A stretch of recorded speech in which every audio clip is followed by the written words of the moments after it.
Well, the charge that I have for us this morning is a demand of the season. And I know that the word of God will season our spirit. Every putrefying state that any one of us is in spiritually will receive cure in the mighty name of Jesus.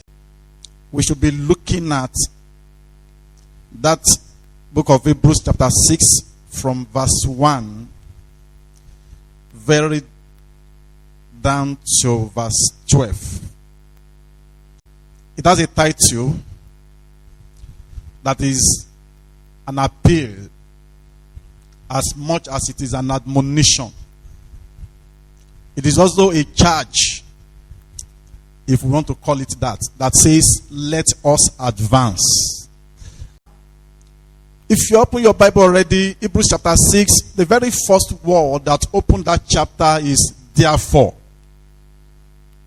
Let us go on and get past the elementary stage in the teachings and doctrine of Christ, the Messiah. I'm reading the amplified version of the scriptures. Advancing steadily towards the completeness and perfection that belong to spiritual maturity.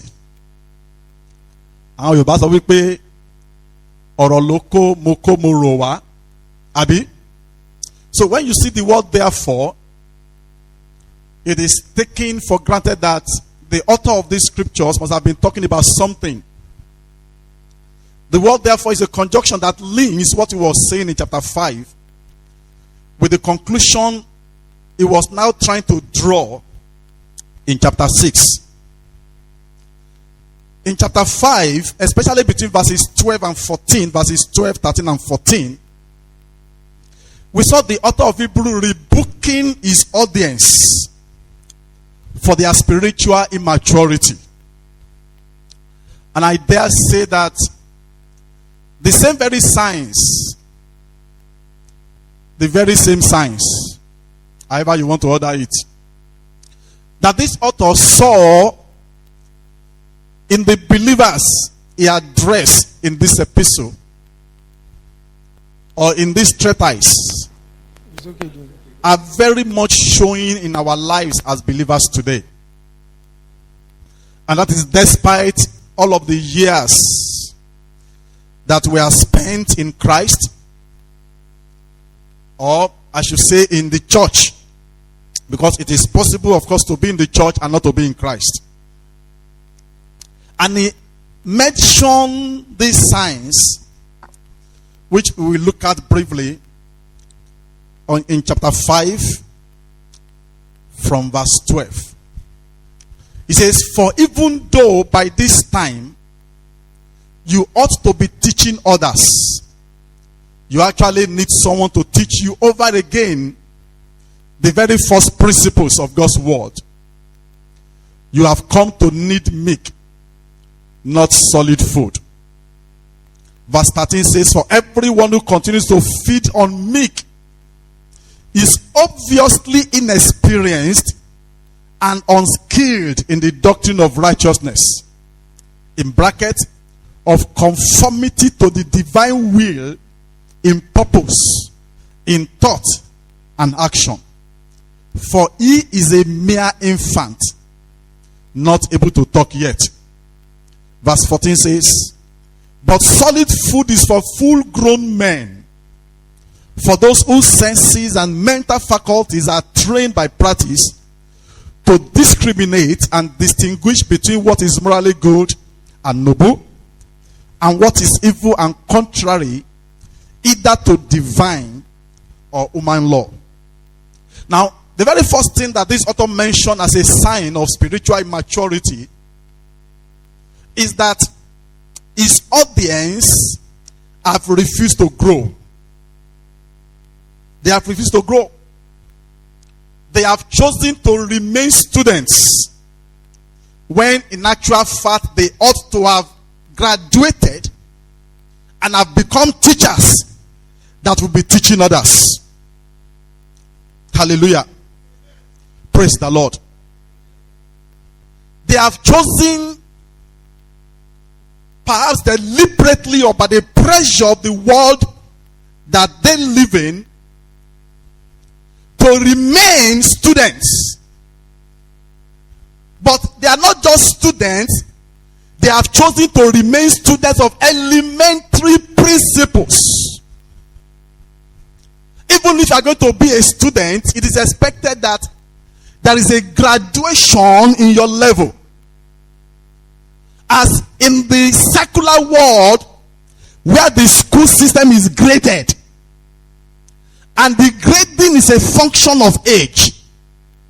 They look at your age. In those days, I remember, before you are taken into a primary school, they don't just look at your age as well.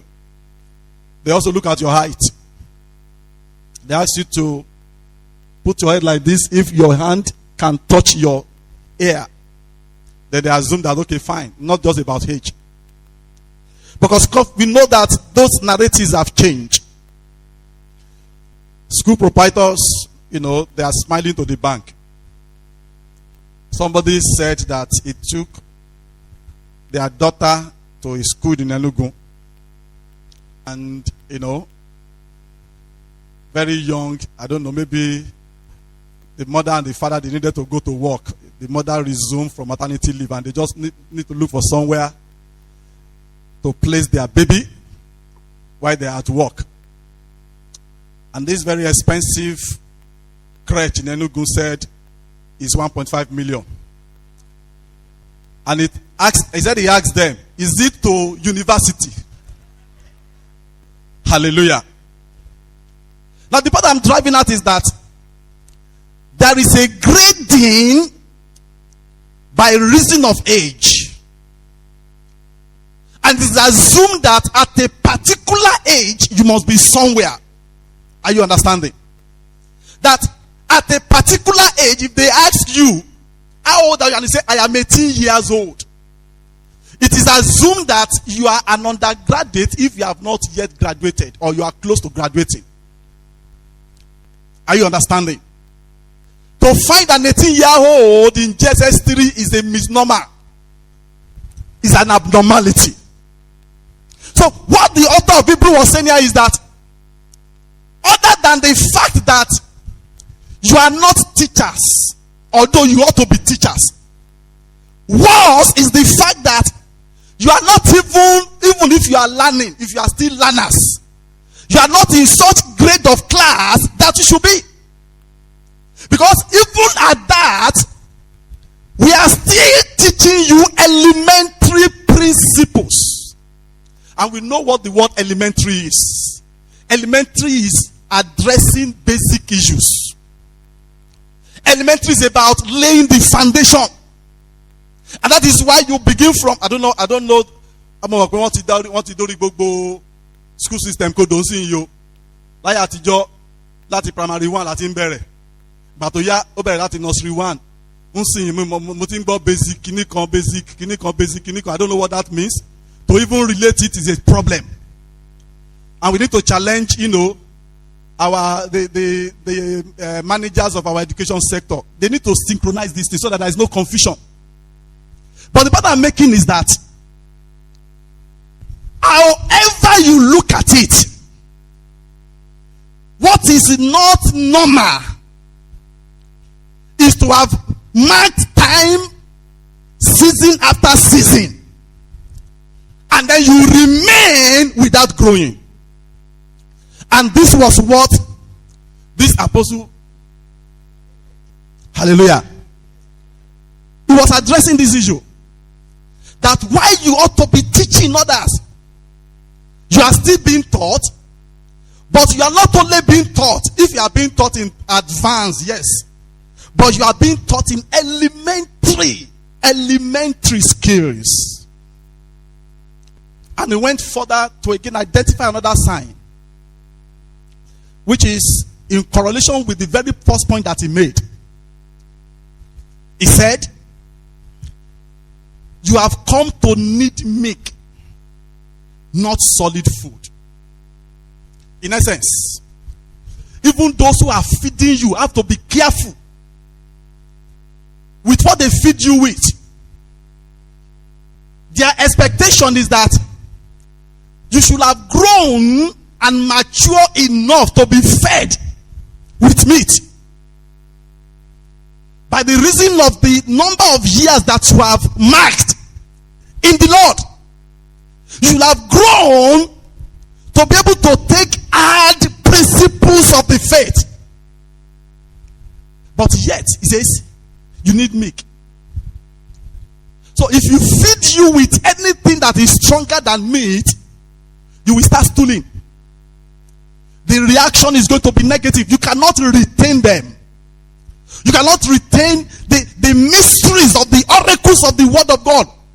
Because you have not developed yourself. You have not matured yourself. You have not built up your system to receive.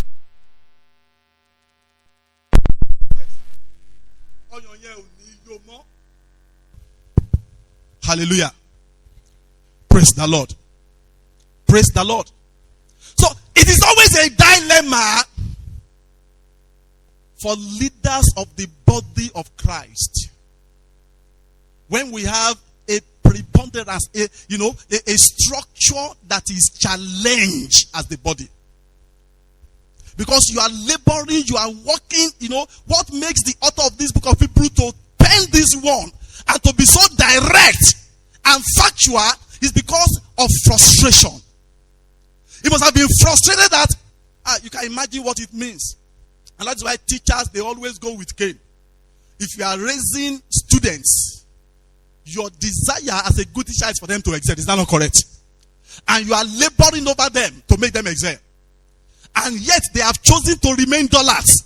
And I will use the word chosen deliberately. They are not dullards.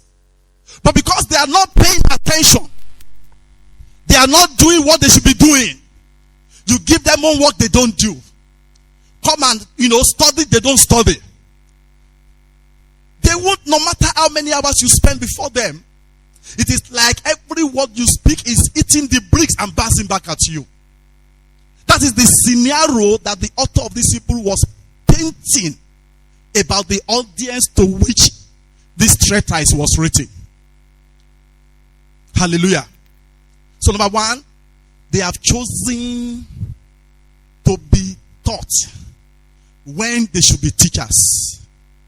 Number two, they have not developed their digestive system to take in that which will help them to grow spiritually. So that when we ought to feed you with solid food, we can only feed you with milk so that you don't suffer from diarrhea if we give you amala, aniyon, and good vegetable. Hallelujah. Praise the Lord. Praise the Lord. And the consequence of these two issues is that they have no skill. They have no skill. They have no experience. They have no skill. Why is that now? Let me quickly look at it. Verse 13 says, for everyone who continues to feed on milk is obviously inexperienced and unskilled in the doctrine of righteousness. And that doctrine of righteousness is defined as the conformity, the ability to conform to the divine will in purpose, in thought, and in action. The ability to conform, to live by, to let the divine will of God in his purpose, in his thought, and his action guide you on a daily basis. And why is that? He says, for he is a mere infant. He is a mere infant. How is it that I don't have a towel handkerchief this morning? Lara, please call her to get me one. Hallelujah. He is a mere infant. And let me tell us, there is no parent that will be happy to see their children retarded in growth. No one.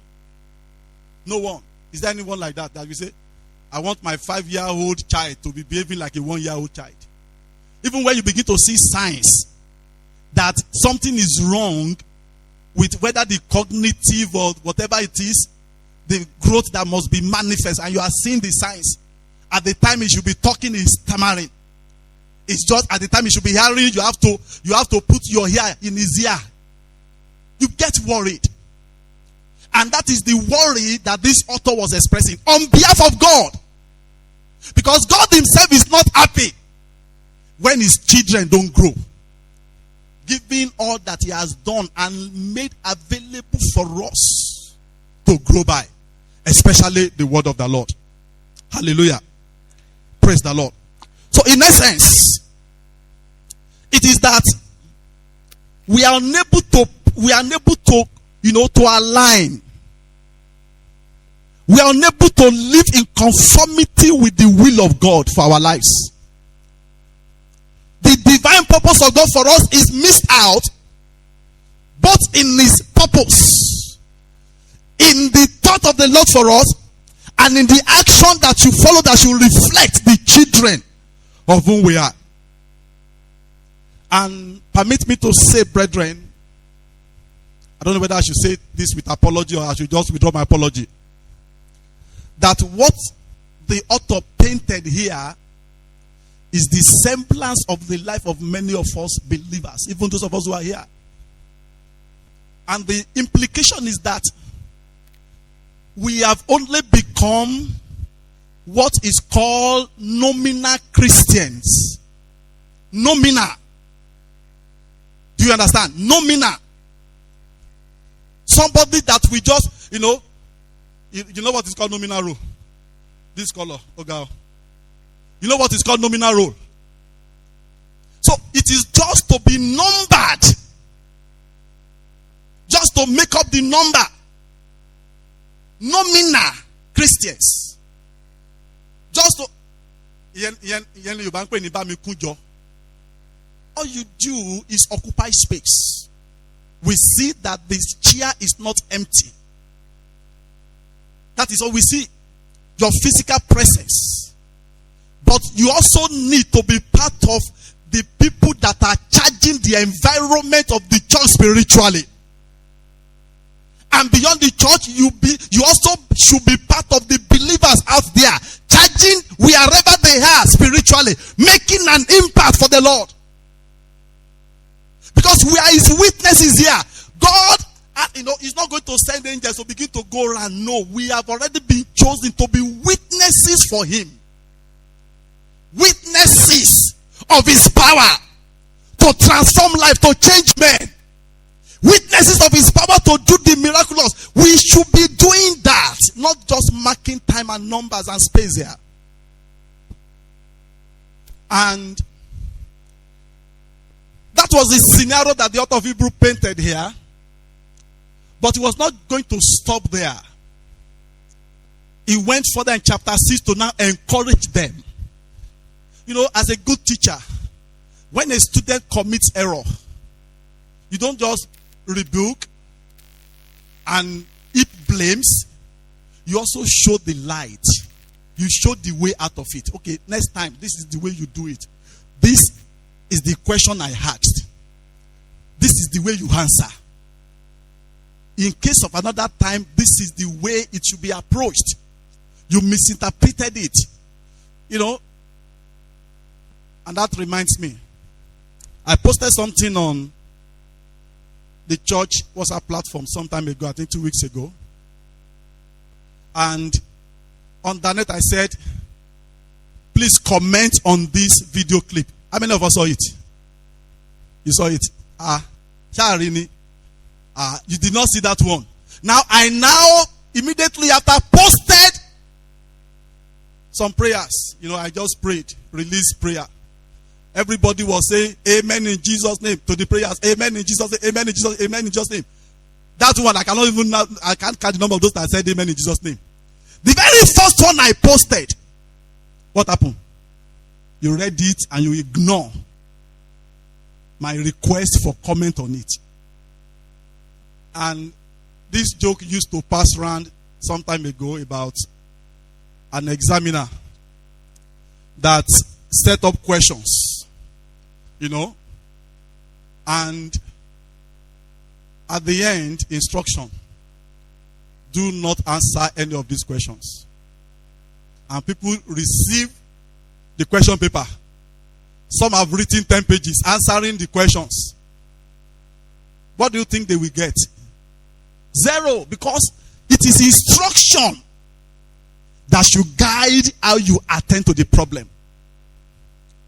And what this author is now doing here in chapter 6 is to instruct on how we should address this issue, major one in the body of Christ today. So let's go to chapter number 6. Hallelujah. I said hallelujah. It was like going to address this matter of what we need to do to advance from what I will call the kindergarten school of faith to the advanced level. Chapter number 6. So in verse 1 he said, therefore let us go on and get past the elementary stage in the teachings and doctrine of Christ, the Messiah. Now, when we get past that, what do? He said, advancing steadily toward the completeness and perfection that belong to spiritual maturity. So his first advice is that we need to get on. Tell your neighbor, you need to get on. Let us go on. See, the New King James Version, let me see if I can quickly see that. The New King James Version said, therefore, leaving the discussion of the elementary principles of Christ, let us go on to perfection. Let us go on. Okay, is the same word that was used in the AMPC. And get past. Now, the word to perfection is the Greek word teleoitis, which means maturity. So what this author actually said here is that the first thing you need to do, if you really want to be acquainted, to be very well appraised of that which you need to have, which is, as a child of God, to conform to the divine will of God. As a child of God, conforming to the divine will of God for your life. Part of that divine will of God for your life is to be of use to the church of God. In fact, we cannot cover everything, but there are there, because these things you will discover them in the scriptures. So, for you to conform to that divine will of God, according to divine purpose, according to the thoughts of God, and by action, the first thing you need to do is to move on from where you are now. Are you listening to me? Move on. Live where you are. I do not know for how long you have been at that level. Many of us, we know scriptures that can guide warfare prayers, but we don't know where they are in the Bible. We can quote them because that is what we have concentrated on. But there is more to Christianity than fighting warfare battles. In fact, if we continue to, if we still have warfare, why did Christ die? There is more for us to do. According to the will of God, according to divine thought, according to the action that we take thereafter. Hallelujah. So he says to them, we need to move on. And let me say to you, brethren, moving on has to be a deliberate, it is not something that you handle with kid gloves.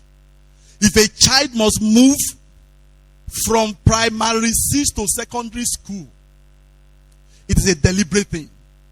It will be prepared for joint, what do they call it now? Common entrance examinations. Abi, it will make itself available to study. Ogun State government, they said they now have flagship. Flagship. Sister Adewale, our secondary school, yeah? Mechanic. Flagship college, flagship something, And I was thinking that they were going to even use the buildings, all the schools that are also built that are rotting away. And I was shocked to see them, during the entrance examination in some schools, Abuse, Dumare, Yabugbo, and I saw our bench school in flagship Nintoto. Our benches of Injoku, you will see that they are, flagship. Let's continue to deceive ourselves. Hallelujah. But the point I'm making is that if we are going to move from the elementary principles, and these elementary principles, the Bible describes it as, things of salvation, of faith, of laying on of hands, of resurrection of the dead. These are the elementary principles. They are more advanced principles about our faith that will make us and build us up as champions in our generation. So the first we need to do is to move on. We need to see there is no progress until you move. When you are at a spot, it is a spot of stagnation. There is no progress until you move. Moving is a deliberate action. It has to be active. You don't move by remaining on the spot. You move by taking a step to leave where you are and begin to walk towards where you are going. And I want to ask you now, begin to envision whom you want to be in Christ. Whom do you want to be within the body? Don't just comfort yourself with Paul's, own principle, which is correct anyway. That, even the nail, even the not very honorable part of the body, they have the more honor. He knows what he was talking about, or not in this particular situation. We need to move. We need to move on, and then in moving on, we have a direction, we have a destination. We have a direction, and we have what? A destination. We have a direction. We have a destination. The author of the book of Hebrews made it clear.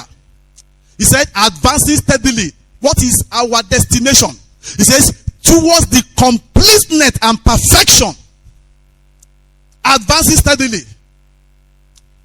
Towards the completeness and perfection that belong to spiritual maturity. So our goal is to be spiritually matured. To be complete in Christ. I remember that was one of our, one team, which of the anniversaries that we had, complete in Him. To be complete in Christ. The 10th anniversary. He says, this one we will not do again. He says, let us not again be laying the foundation of repentance. So every time, you hear a very touching message, and the preacher said, you want to repent, you want to give your life to Jesus, you come out. How many times have you done that?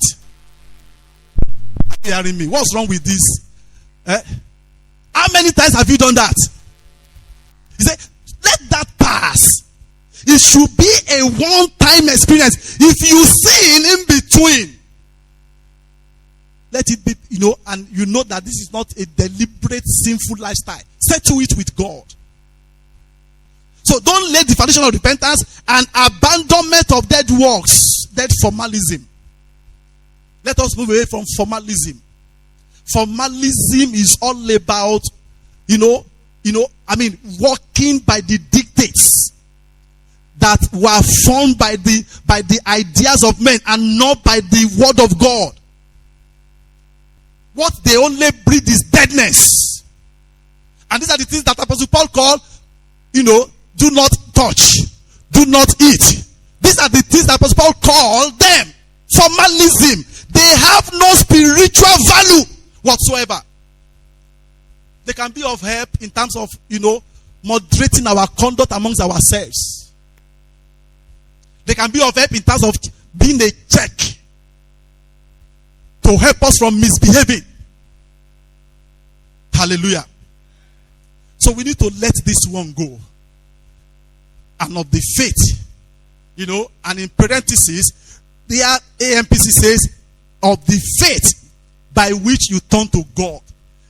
Listen to me. What makes you surrender to the call of God for repentance is your faith in God. And it does not have to be repeated all the time. That faith was given to you once. And that was when you give your life to Jesus. And once you have expended that, as a child of God that is growing, you now begin to be invested. Heaven now will begin to invest in you faith for greater works. But you have faith for greater works. Because Christ said, if you have faith, greater works than this. Is that not what he said? And I don't know. God have mercy. Greater works than this. Have we even matched 0.001% of the greater works that Christ did? And the faith, our heroes of faith, both those of the scriptures and of the time past, when you try and begin to study biographies and autobiographies of great men of faith, and you will see what the Lord used them for. Let me say this quickly, because if you say I should tell you, I am as much affected by this my message as any one of you. And I'm going to work on myself, and the Lord will help me. I said the Lord will help me. In the mighty name of Jesus Christ. So, and he says, with teachings about purifying. This is a part of the formalism. This was actually referring to the Jewish practice of purification. That they have to wash their legs before they enter a house. They have to wash their hands before they eat. These things they hold more important than their relationship with God. Teachings about purifying, the laying on of hands. This author is not condemning laying on of hands. Because the Bible even says that if there's anyone that is sick among God, let them go to the elders. Let them lay hands on the sick and pray. And the prayer of faith shall heal the sick, and let them anoint him with oil. Are you understanding? That is true. But don't be... Don't go around all over the place asking for somebody to lay hands on you. Lay your hand on yourself. Kilo mọ̀tọ́ ti tọwọ́ yẹn bọ̀. Pẹ̀lẹ́ ẹ ti kúlẹ̀ ẹ gbàdúrà fún mi sà. Wàá tún guide ọwọ́ wọn. Wọ́n gbélé ẹ lórí. These are elementary principles. What should operate for us is the word. Say, speak the word. Just speak the word. The word is what we need to operate by. And he said, and teaches about resurrection from the dead and eternal judgment and punishment. This was a major issue of dispute between certain sects in the Old Testament. And these are to be referred to. He said, these are all matters of which you should have been fully aware. Long ago, you should have been fully aware. You understand them. You understand the principles around them. You understand why they came into being. You understand their relevance or irrelevance to the dispensation of faith that we have now. You understand them. You are aware of them. So they are not the things that are driving you. Hallelujah. Hallelujah. Praise the Lord. So we need to move on. And I mean move on with this message. We are closing shortly. Praise the Lord. So we need to do whatever is necessary to be better than whom we are. We need to do it. And I pray God will help us to do it in Jesus' name. We all need to move on. From verse 4. It says, for it is impossible to restore and bring again to repentance those who have been once for all enlightened who have consciously tasted the heavenly gift and have become sharers of the Holy Spirit and have felt how good the word of God is and the mighty powers of the age and what to come. If they then deviate from the faith and turn away from their allegiance, it is impossible to bring them back to repentance. Because why, as long as they nail upon the, he said, for they lay upon the cross the Son of God afresh and are holding him up to contempt and shame and public disgrace. Now that is very clear. It is not that it is impossible, because the grace of God will continue to speak over a life. But you get to a point where repentance, the opportunity for repentance is sealed. And we have example in the scriptures. Esau. The Bible says he sought for it with tears. But what happened? It was already late. Judas Iscariot, when he committed that act, he knew he did wrong. But the door of mercy has been shut against him. I don't want to go into all of the theological postulations about what happened there. But we need to be careful so that even as we are running this race, we do not get to that point of no return. But we get to the point of no return that is positive. That is only leading to the God that we serve. And the explanation that is offered for that is this. Because God has expectations. And Jesus Christ spoke parables as to the expectation of God from every one of us believers and his children. And this is what was also mentioned here. Verse 7 says, for the soil which has drunk the rain that repeatedly falls upon it and produces vegetation, useful to those for whose benefit is cultivated, partakes of a blessing from God. So there are two types of people in the church. This is the first type. This is the first set of people, the type of people that are in the church. The second type, he says, but if that same soil persistently bears thorns and thistles, it is considered worthless and near to being cursed, whose end is to be burned. The Bible is saying here is that even we ourselves, we know, don't we know? If you are investing in something and it's not giving you return, will you continue to invest in it? Eba mi sorrow now. You continue to give it, okay, I can't move for another year. And this when one of the parables that Jesus Christ gave, in fact, the Lord, the owner of the vineyard, said, let us give it another year.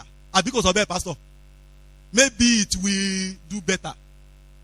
I don't know how many years God has been giving us. He's been counting.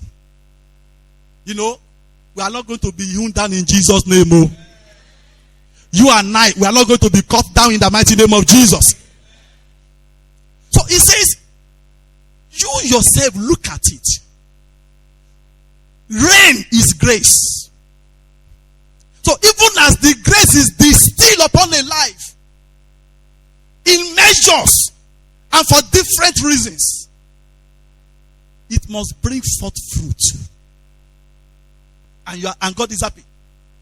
But when God continues to release grace on a life, and it is bringing thistles and thorns.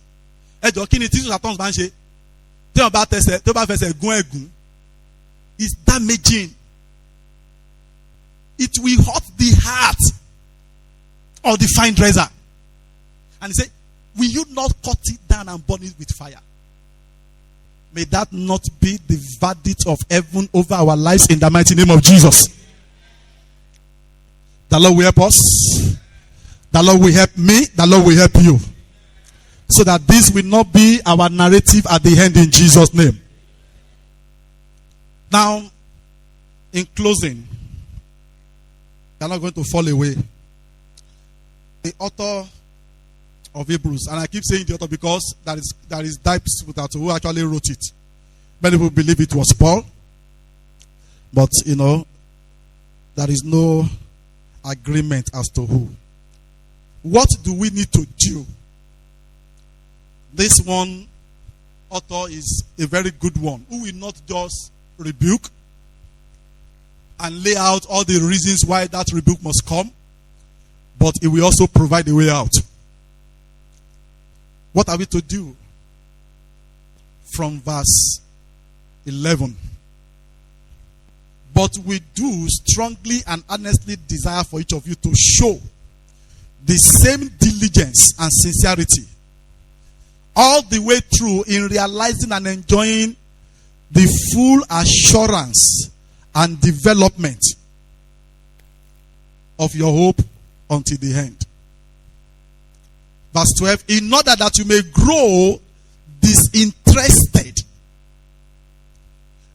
In order that you may not grow disinterested and become spiritual sluggards, but imitators, behaving as do those who through faith, by their leaning of their entire personality on God in Christ, in absolute trust and confidence in his power, wisdom, and goodness, and by practice of patient endurance and waiting, are inheriting the promises. So,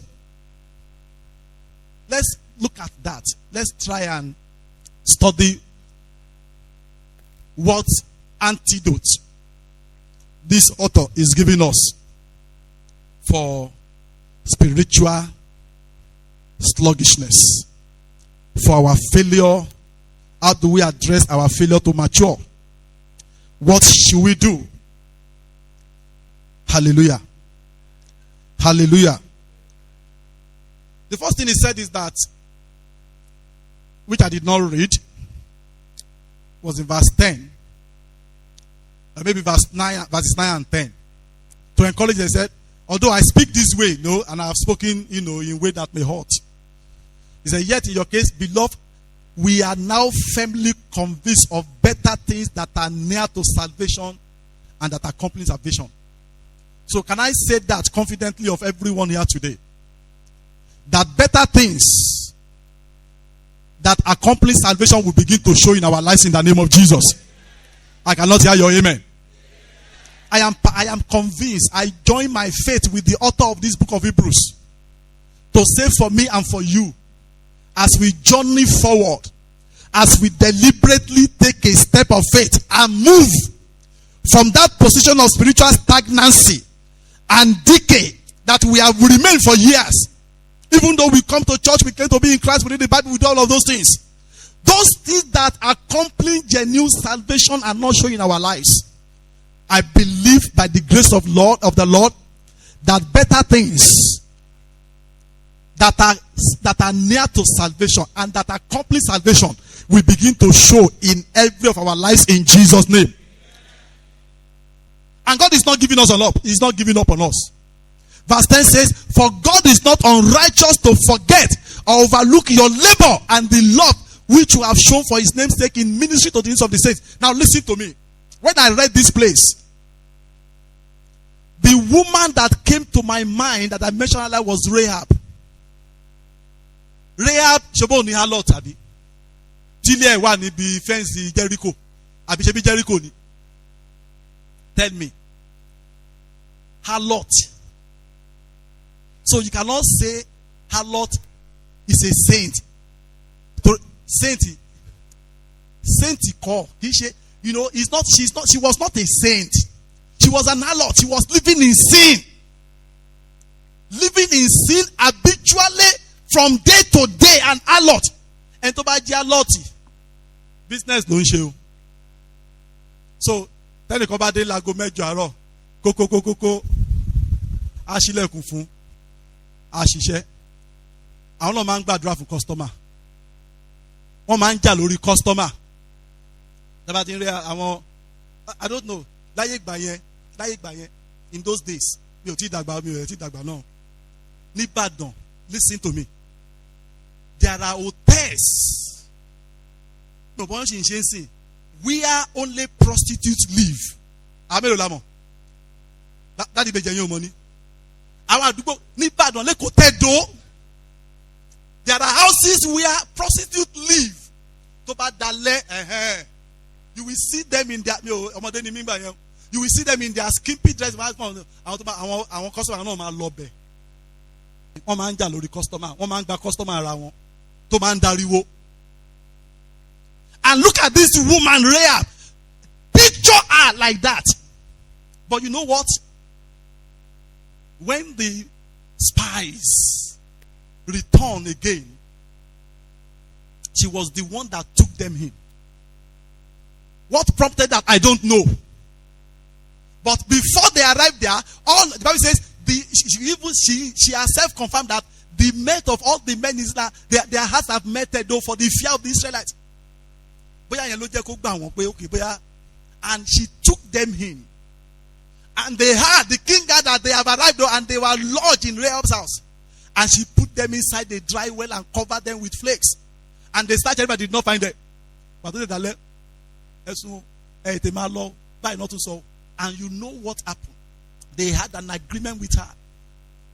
We will spare you. We don't need that to consult alone. We will spare you and everybody we find in this house. The only sign you need is a red scarlet. Pastor Yinka Oluwaseye was there. Genesis to Revelation all has to do with Jesus. Okay, why not ribbon? Why not purple scarlet? Scarlet in the red. Red in the scarlet. Was sure. Red is scarlet. Why not something? Why not white red?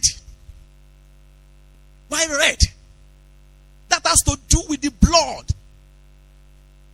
So, for a good deed, God saved her and her household. And she became a dweller in Israel. Now, the point I'm making is this. This author of Hebrew now said, for God will not forget your good works. How you minister to the saints. Be ministering to us and still do minister. And that is the opportunity that we have today, brethren. That is why we have not been cut down. You come and you give offering. And are you pastor? You come and you pay your tithe. These resources support the work of the kingdom. And the reason why the author of the book of Hebrews said that I am sure, I am persuaded that hope is not lost on you is because you have been partaker of the labors of love in the house of God. But don't let us abuse it. We need to move on.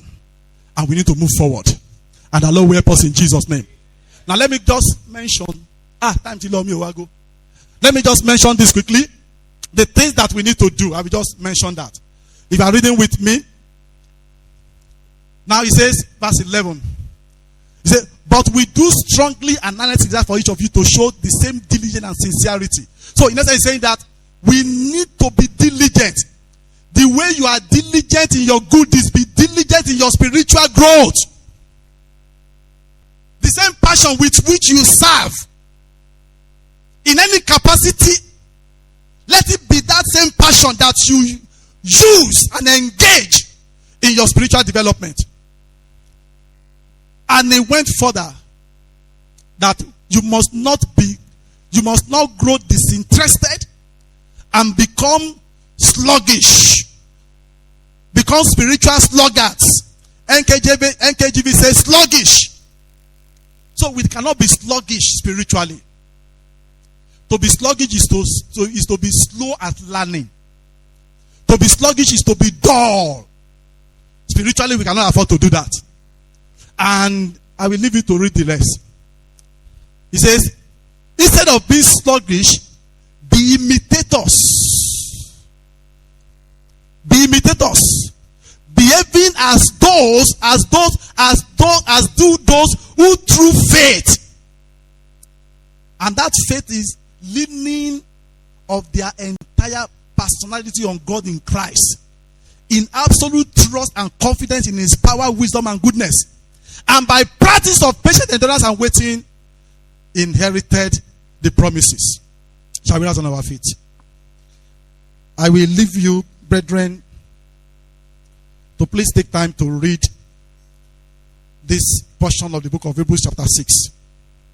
But the summary of it is that if we must move on, we must be diligent and we must let it show. The same diligence that we display in ministry to the saints, we must also show that same diligence in working on our lives to full spiritual maturity. And this diligence must be consistent. We cannot afford to fall off. We must not be sluggish.